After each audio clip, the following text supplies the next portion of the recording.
higher. You are listening to an exclusive review. ASOT, A State of Trance. Welcome to a new episode of 10 Questions With, and this man is releasing his album Confirm Humanity this week, and it's a good opportunity to ask him into the studio and ask your questions. So 10 questions from the fans for Mark Sherry. How are you doing, man? Hello. Hi, Ruben. I'm good, thanks. How are you? Let's dive in straight away with question number one. Okay. This comes from Nadine. She had a great question the other day also that made Garrett Emery do a rap. So thank you, Nadine, for your question. No. So prepare. Oh, No, it's not that bad. She writes, we're excited for your new album. Why did you wait so long to make one? 25 years of career. The thing is, a lot of people don't actually realise I made an album under the name Casio Brothers. It was a happy hardcore thing years ago, like 96, 97. Yeah. Then I released an album with other guys under public domain. Mm-hmm. But this is the first album that I've actually done on my own. So I have had albums out before, but this is the first solo one. But I suppose it's like it's a mixture of, I suppose, confidence. You know, I think now I feel as if I'm You're happy. in a better place right now. Yeah, exactly. I'm a lot happier with my production now than I maybe was, say like 7, 8, 9, 10 years ago.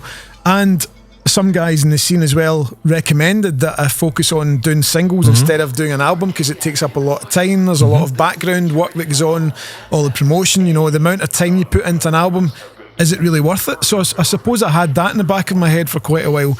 But then obviously starting my own label and getting a bit more productive in the studio and just getting a lot of good ideas together, I thought, I actually feel as if this is the right time to do it now. So I suppose that's why it's taken so long. When was that moment that you realized, okay, now it's time to step away from just singles and do an album? Well, I suppose when I started Outburst Records in 2014, that's when things really kind of kicked off in my career, I felt, as a solo artist. And that, I suppose, because I was more in scheduling my music a lot better than I've done in the past, and that I thought to myself, within the next maybe 2 years, this is the time to start thinking about doing an artist album. And then you sat down and you were like, okay, now I'm gonna start on an album. Yeah, exactly. And it's taken, I suppose, from actually thinking about the concept of the album to today, it's just over maybe between 18 months to 2 years. So it has been quite a long time in the Did making. it change your your productive process, that you started on something to make an album instead of just keeping on doing the singles? Yeah, absolutely. I started working on the tracks in 2017, and then towards the end of 2018 I had maybe 5 or 6 tracks, and I knew that I was quite quiet in January. I spoke to my management and I said, right, let's knuckle down here and try and get as many tracks done as you can, and from January up until February, March. And then the kind of deadline was 2 months before the release date. So I knew that as soon as Christmas was over, I was in that studio just constantly since Christmas time, and it's definitely the most productive time I've ever had in the studio in my whole career. I was doing a track every 3 or 4 days, and then I was moving on to the next thing, and then I would maybe be working on a track and I'd discover a melody that fitted into another track I was working on. So it all came together really easily, the last few months there, and it was just finding the missing bits of the jigsaw. So I've really, really enjoyed the studio just over the last few months. It's been amazing for me. It's definitely the most enjoyable session I've ever had in my life. So luckily it went like that, because it could have gone the other way, I suppose. I could still be sitting here with 5 or 6 tracks. That's true, yeah. I think every producer can relate to that January and February are always the months that you lock yourself in the studio, work. Yeah, exactly. Next question is from John Brown. If you didn't make trance, what other style of music would you be involved in?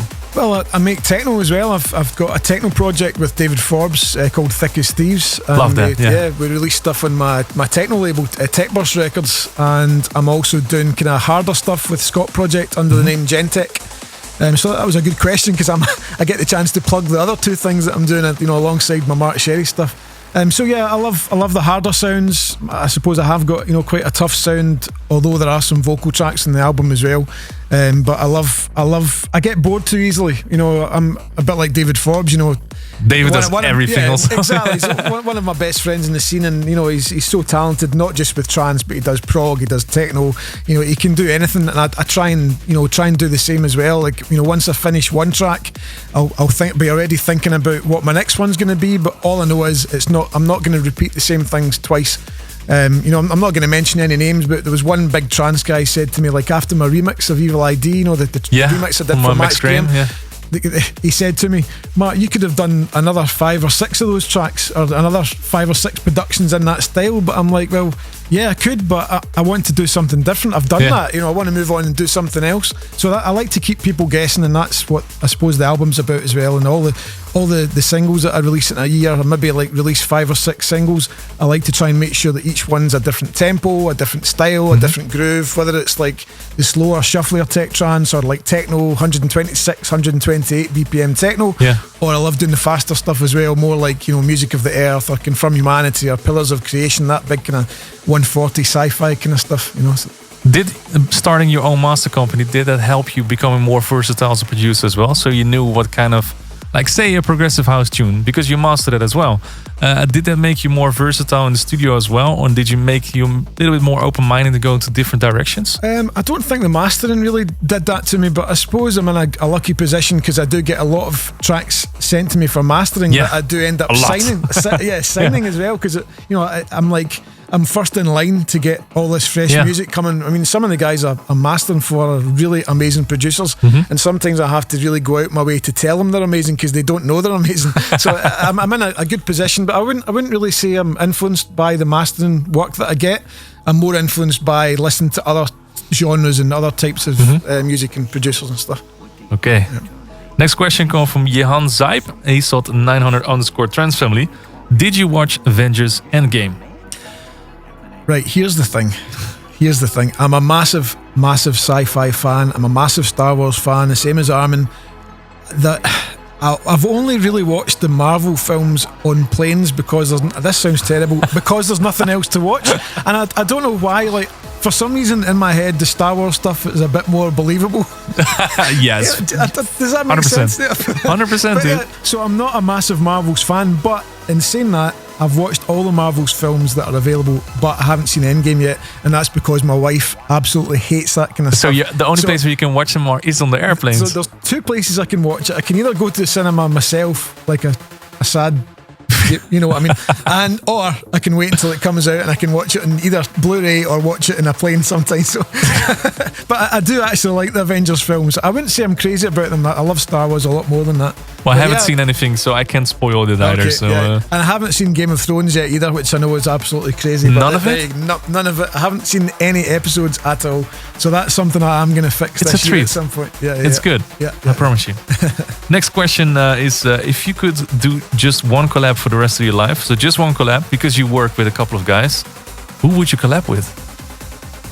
I think I would have to go right outside the box and try and do something just to work with Hans Zimmer. I know it's not probably what you expect me to say, but that would be awesome though. It's amazing, absolutely amazing. And there's actually a track I've done in the album called Arcadia, and it's heavily influenced by him, but I think he's just one of the most mind-blowing artists I've ever seen. And I was lucky enough to see him in Glasgow when he performed live last year, and he was playing all the music from Interstellar and the Batman movies, and just to see him live with his full orchestra, it was like I had tears in my eyes. 3 or 4 times throughout the night I was just like overwhelmed by his music and the way he was, just on stage with his full orchestra behind him. It was an incredible thing. So yeah, I think I would actually love to work with him and do like a big, really emotional trance track with him.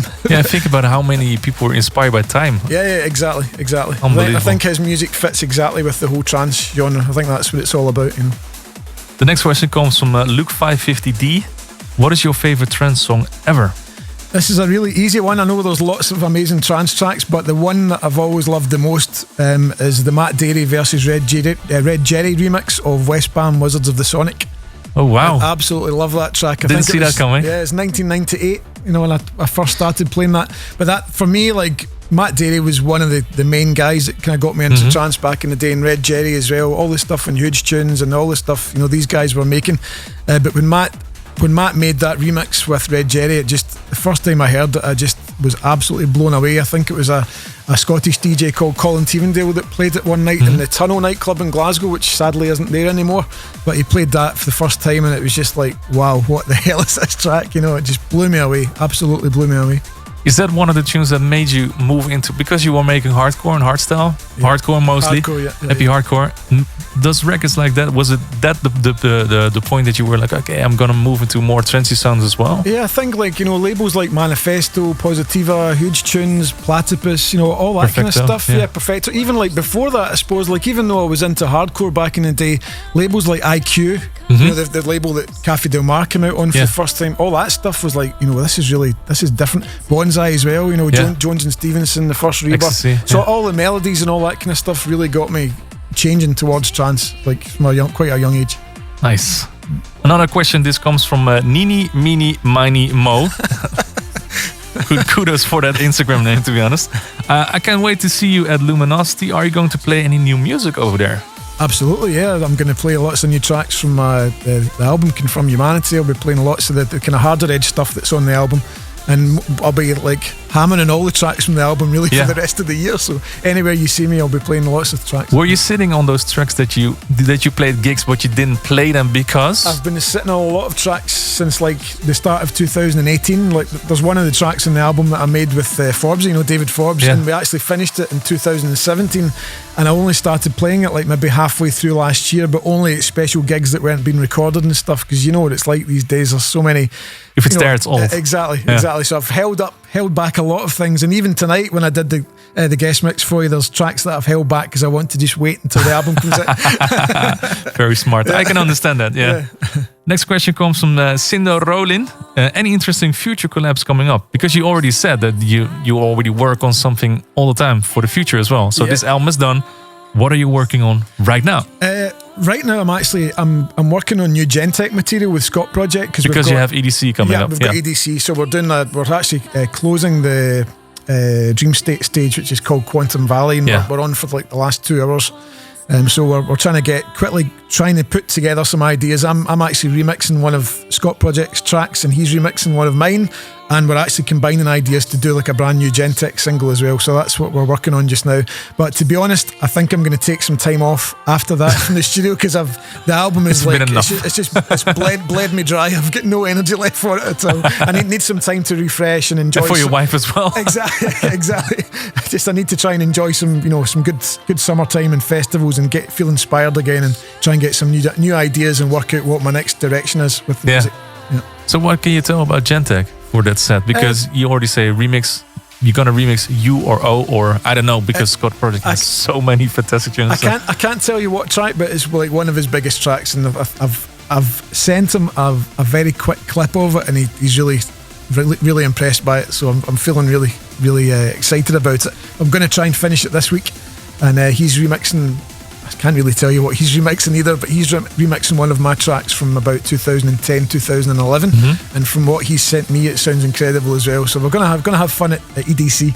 I'm looking forward to that set, to be honest. I'm gonna be there, so I'm gonna catch. I'll be on the dance floor, throwing shakes. The next question comes from Elena Luca. How long does it regularly take you to make a track?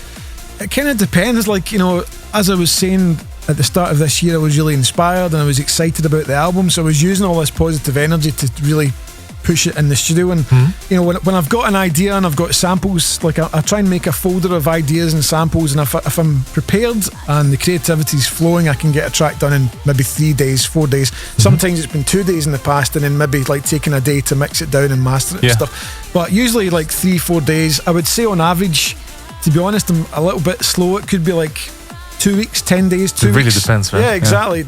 It all comes down to the touring as well. If I'm really busy touring and you've got jet lag, it's a nightmare trying to get you can write off Monday. And Tuesday and Wednesday. It's usually Wednesday by the time I'm feeling normal again. So it all depends on creativity and how I'm feeling as a human being, if I've got enough energy. But yes. Did it help you to put down a deadline that you were like, okay, now I need to finish this album, so I'm pushing myself into the studio? Yeah, I think I work better under pressure, and there was definitely a lot of pressure to meet the deadlines for the album as well. So I think that's actually helped, and it's maybe something that I should do more often as well, because I do definitely perform well when I've got the big thumb in my forehead. Yeah. I had the same when I did an album together with Rog together, and we only had 4 months to finish a full album. Oh God! But we knew him beforehand when it needed needed to be done. So we were just working non-stop. I think deadlines are a good thing, actually. Yeah, absolutely. So managers listening right now, just put your artist on a deadline. It's going to be fine. Jake Stifler with the next question. What do you think of today's tech trance scene? I think it's definitely come back round again. You know, like since I started Outburst in 2014, I've made it my real goal to try and resurrect that sound. I mean, I'm lucky. I have always had a busy career. My gigs have never ran dry. I've always been busy on a yearly basis. But I felt as if nobody else was really making much tech trance. There used to be loads of guys who were doing it. So when I started the label, I thought, right, I'm going to try and reinvent it, try and bring it back with a fresh sound. And I think now there's a lot of other labels have popped up and they're all making, a lot of them are like making tech Brian trance. Carney, Jordan Suckley, name them, Yep, so there's a lot of tech trance out there, and it's good because it gives me more competition. Like I'm watching other tech trance labels and seeing who they're releasing stuff with and what they're producing, so it keeps me on my toes. And but I think the tech trance scene's really strong just now, and I think it's going to keep on getting stronger as well. And there's definitely like elements of hard trance coming back in there as well. Like obviously the stuff that I'm doing as Gentech with Frank, a Scott project. We're really trying to bring back that classic hard trance sound, but mix it with tech trance and try and move it forwards for the guys that maybe aren't familiar with the older stuff. They're maybe too young. They're not like old guys like we are. Speak for yourself. I remember well when I went to Trans Energy for the first time when I was a little raver as well, and there was a huge hardstyle stage on there as well. And I think nowadays that people won't really accept it anymore that if there's a hardstyle stage on Trans Energy, but back then you had like Max B, Grant, and guys like that were just bringing the tech trance as well and hardstyle. So I think it will move back in that direction as well. Also, the Key 4050 album, for example, had some amazing tech trance on there as well. So it's nice to see that all of other artists are looking back a little bit to the BXR times and stuff like that. Yeah, Mark Picotto is making a comeback right now, so that's great to see. So I think tech trance is it's looking bright, the future for tech trance. The BXR sound's always been really popular, and I think three of the biggest fans that I know of the label are myself, Brian, and John O'Callaghan. They all were crazy about Mauro's older stuff, and we kind of like going back in the past and cherry picking some ideas from his back catalogue and the stuff we did with Mario Piu and Marco Zaffarano and Joy Kitty Conti, all that all the Italian guys. So we've got a lot to thank for those guys for tech trance. I think I remember when I bought vinyls back in the days, I bought every single BXR Nucleus release. My garage is full of it. I've got the full collection, I think. All right, it's already time for the last question. This is from I Am Voxy. What is your biggest motivation in producing music? I think just to try and...